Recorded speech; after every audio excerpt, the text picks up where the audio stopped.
नमस्कार दर्शक बंधु आपण मानक मो चैनल को स्वागत। आज बहुत बड़ बड़ गुरुत्वपूर्ण खबर गुड़िक देखंतु आपण माने वीडियो को देखुचंती हेले सब्सक्राइब करूनांती दयाकरी चैनल टी को सब्सक्राइब करी वीडियो टी को शेष जाए देखंतु।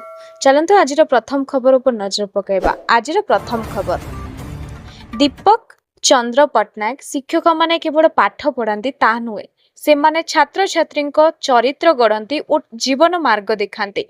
केउंझर जिला बोदापड़ा स्थापित चंद्रशेखर सरकारी उच्च विद्यालय शतवार्षिक उत्सव अवसर में मुख्य अतिथि भाव जोगदे मुख्यमंत्री मोहन चरण माझी निज वक्तव्य कहते एसत सरकार गठन पर शिक्षा क्षेत्र में व्यापक परिवर्तन आने को अनेक योजना और कार्यक्रम ग्रहण कर गत 1.5 वर्ष प्राय 20,000 शिक्षक नियुक्ति होती।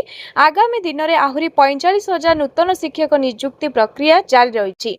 एसत 13,000 स्कीमाटिक शिक्षकों को नियमित कर उद्बोधन दे मुख्यमंत्री कहते। आहरी कहते 2026-27 आर्थिक वर्ष में विद्यालय और गणशिक्षा विभाग पर 31,997 कोटी टंकारु प्रावधान रखा जहाँ मोट बजेट रे 13.3%, जहाँ प्रत्येक पंचायत गोटे करी आदर्श प्राथमिक विद्यालय स्थापन पर पदक्षेप नि प्रथम पर्यायर 2200 पंचायत रे एहार काम आरंभ होती। अवसर में मुख्यमंत्री बोदापड़ा स्थित केन्द्रा चंद्रशेखर सरकारी उच्च विद्यालय भित्तिभूमि विकास पर 3 कोटी टंका अनुमोदन घोषणा करथिबा बेले गोदावरी मिश्र आदर्श प्राथमिक विद्यालय योजनार सामिल पर 7 कोटी टंका और 7 एकर जमी जोगाण संबंध में एक घोषणा करा जायछि।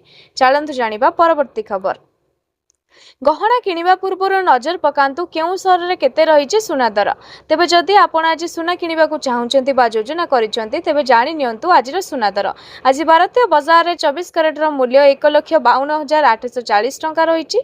सेही परी 22 कैरेट सुना दर मूल्य 1,40,100 टंका छुईची। सेपर राजधानी भुवनेश्वर 24 कैरेट सुनार मूल्य 10 ग्राम पिछा 1,52,840 टंका रही बेले 22 कैरेट सुनार मूल्य 1,40,100 टंका को पहुंची। चलंतु जानिबा परवर्ती खबर। द्वितीय पर्यायर 4 दिन धरी चली श्री मंदिर बाहर रत्न भंडार रत्न अलंकार गणति मणति कार्य आज शेष होईची। समस्त सेवायतों सहयोग यह एक संपूर्ण सुजोग होईची। 13 तारीख रु तृतीय पर्यायर भितर रत्न भंडार रत्न अलंकार गणति मणति हेबो। भंडार मेकअप देइथिबा स्वर्ण अलंकार को मिसाइले यह 1978 मसीहा तालिकारु अधिक हेबो बोली श्री मंदिर मुख्य प्रशासक डॉक्टर अरविंद पाड़ी सूचना देइछंती। 13 तारीख दिन जिला ट्रेजेरी आज मजेस्टिक उपस्थिति रे भितर रत्न भंडार खोला जाई गणति मणति करा जिवो। प्रत्येक दिन गणति मणति शेष होबा परे जो मुद दिया जाई चाबी पुनश्च ट्रेजरी को निया जिवो। 1978 मसीहार गणति मणति तालिका अनुसार बाहर रत्न भंडार रे 8,175 भरीर 69 प्रकार सुना अलंकार और 4,761 भरीर 39 प्रकार रूपा अलंकार और द्रव्य रही। रत्न अलंकार गुड़ी को निरवच्छिन्न सुंदर और निर्भुल भावे गणति मणित करा जायछि। 14 तारीख महाविष्णुव संक्रांति थिबारु गणति मणति बंद रहिबो। एहा परे 16 रु 18 जाए पुणी थरे गणति मणति करा जिवो बोली कहिचंती छत्तीस निगोज महानायक जनार्दन पाटजोशी महापात्र। आज गणति मणति प्रक्रिया रे रत्न भंडार तदारख कमिटी जस्टिस विश्वनाथ रथ श्री मंदिर मुख्य प्रशासक अरविंद पाड़ी पुरी जिलापाल दिव्यज्योति परिडा सहित प्राधिकृत सेवायत उपस्थित थिले। चलंतु जानिबा परवर्ती खबर। राजधानी भुवनेश्वर रे विभिन्न पेट्रोल पंप रे मिलिला 5 केजी गैस।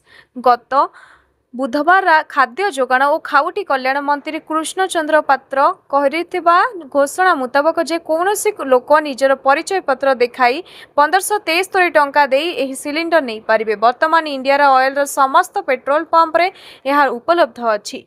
सहर रे रहुतिबा छात्र छात्री और श्रमिकों पई यह बेस सहायक हेबो।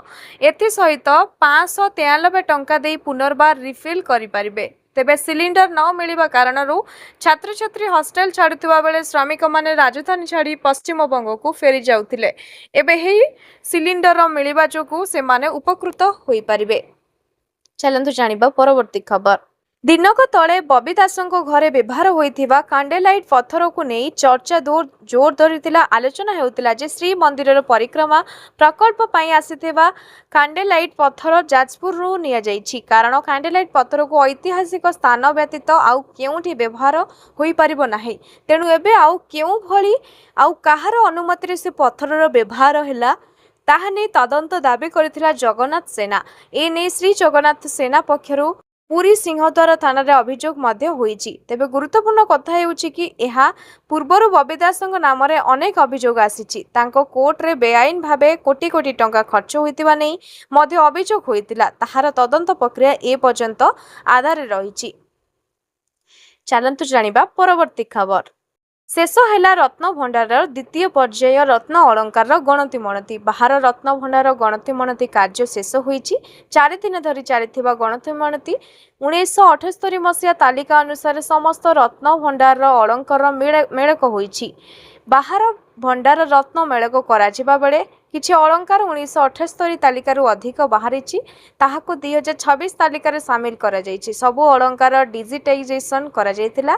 आसंता काली भितर रत्न भंडार खोला हेबा एति सहित जिला ट्रेजेडीरु चाबी आसीबो। प्रत्येक दिन जोमुद हेबो ट्रेजेडीरे चाबी दाखल हेबो। तेबे एही गणति मणति बेले 3 आइटम मिली नाही। 1978 मसीहा तालिकारु अधिक अलंकार मिलिथिले मध्य 3टी आइटम कुआडे गला से नै चिंता बढ़िछि। चलंतु जानिबा परवर्ती खबर। दिल्ली सरकार नुआ विद्युत यान नीति आनिबाकू जाउछंती। नुआ नीति अनुଯାयी 2028 एप्रिल पहिलारु दिल्ली रे केवल विद्युत चालित 2 चकिया यान पंजीकरण को नहीं अनुमति दियाजिबो। एहा पूर्वरु 2027 जनवरी पहिलारु केवल इलेक्ट्रिक 3 चकिया बा ऑटो पंजीकरण कराजिबो।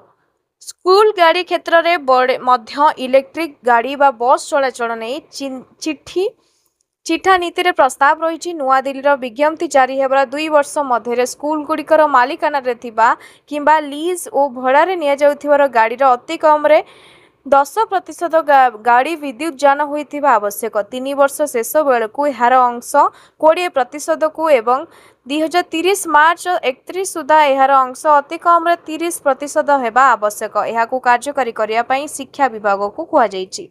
चलंतु जानिबा परवर्ती खबर। अमानिया इस्कन नियम न मानि बारंबार करुछि अदिनिया स्नान यात्रा और रथ यात्रा। श्रीक्षेत्र मूलपीठ परंपरार व्यतिक्रम करुछि इस्कन। भारत बाहर इस्कन मंदिर गुड़िकर वर्ष सारा अनियमितता तारीख रे श्री जगन्नाथ रथ यात्रा करुछंती। इस्कन मुख्य कार्यालय 19 अक्टोबर 2025 रे निष्पत्ति पर विदेश रे 80टी स्थान रे अदिनिया रथ यात्रा अनुष्ठित हो सारी बा चलित वर्ष हेबाकू जाउछि। एहिपरि अति कम रे 10टी स्थान रे स्नान यात्रा होईछि। शंकराचार्य निश्चलानंद सरस्वती सहित बहु आचार्य अस्त्रीय मत आधार आषाढ़ शुक्ल द्वितीय रे रथ यात्रा करिया पई परामर्श दैछंती। किंतु इस्कन एहाकू अवमानना करी बारंबार अदिनिया रथ यात्रा करुछि। तेबे संक्रांति रे श्री मंदिरर कार्यालय रे आज गजपति दिव्यसिंह देवंक अध्यक्षतार अनुष्ठित होईछि एक स्थापन मंडल बैठक। समस्त जगन्नाथ मंदिर और राज्य तथा देश एवं देश बाहर मूलपीठ आधार तिथि रे ही जानी यात्रा पालन करने को निष्पत्ति होईछि। चलंतु जानिबा परवर्ती खबर। उपर मुआ हेबो पारद। पश्चिम ओडिशा रे तापमात्रा 40 डिग्री डेइब 11 ରୁ 16 तारिख पर्यंत समस्त उपकूल जिला और पार्श्ववर्ती अंचल रे गरम गुलुगुली हेबार संभावना थिबारु आंचलिक पाणीपाग केन्द्र पक्षरु ग्रीष्म प्रभाव नहीं ताती रहिछि येलो अलर्ट। आसंता 24 घंटा पई गरम गुलुगुली नहीं बालेश्वर भद्रक जाजपुर केन्द्रापड़ा कटक जगतसिंहपुर खोर्धा पुरी नयागढ़ गंजाम गजपति जिला को जारी होईछि ग्रीष्म प्रभाव। एथि सहित दिन तापमात्रा प्राय 40 ରୁ 6 डिग्री बढ़िबार आकलन करिछि पाणीपाग केन्द्र। राजधानी भुवनेश्वर भी हेलाणी प्रबल गुलुगुली। एमिति पूर्वानुमान देखाଯାଇଛି पाणीपाग विभाग तापमात्रा 40 ରୁ 6 डिग्री सेल्सियस वृद्धि पाइबा नहीं आकलन कराଯାଇଛି 11 ରୁ 16 तारिख पर्यंत उपकूल और आखपाख जिला गुड़िकर गुड़ुगुड़ी एवं 13 और 14 तारिखर पश्चिम ओडिशा रे ग्रीष्म प्रभाव नहीं स्वतंत्र रिलीफ कमिशनर कार्यालय पक्षरु सतर्क कराଯାଇଛି एने समस्त जिलापालଙ୍କ सतर्कता व्यवस्था ग्रहण करने को कहुଯାଇଛି दिन 11 ରୁ अपराह्न 3टा मध्य बाहर को जिबा बेले लोक सतर्क रहिबाकू स्वतंत्र रिलीफ कमिशनर परामर्श ଦେଇଛନ୍ତି।